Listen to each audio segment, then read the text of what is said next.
Now, at the end of my career, in the second decade of the 21st century, I find myself challenged and vexed by what I would call a gigantic blowback, geopolitical or world historical moment, to use the idiom of Chalmers Johnson. The war in Vietnam has been succeeded by the Iranian Revolution, 2 wars in Iraq, the war in Afghanistan, a civil war in Syria that may soon transmute into a wider war in the Middle East,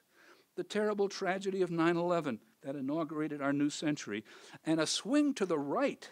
in many forms of Christian, Islamic, Hindu, Buddhist, and Jewish religious sensibilities, a great recession that ends but nevertheless never seems to end,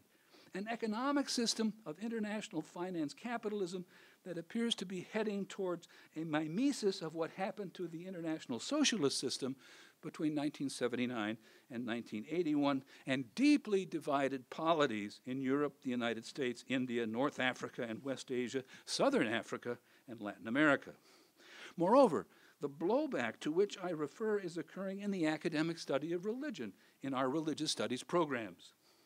There is a serious and growing disconnect between departments of religious studies and believing communities. Evangelical Christians, conservative Hindus, conservative and radical Muslims complain, and not without justification, that they no longer see themselves in their traditions adequately portrayed in American religious studies scholarship.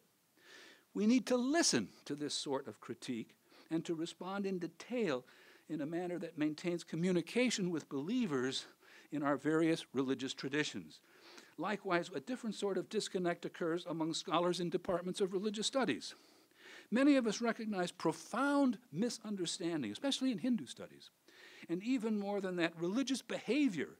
that deserves rigorous critique and condemnation.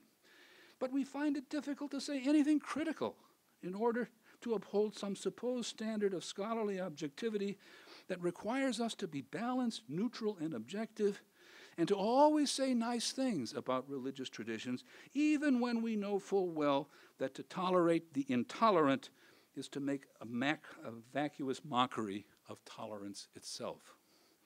Just as we needed to refashion and reconceptualize the study of religion after 1963 in departments of religious studies in state-funded public research universities, so a similar refashioning is needed now, and I'm waiting for that second birth.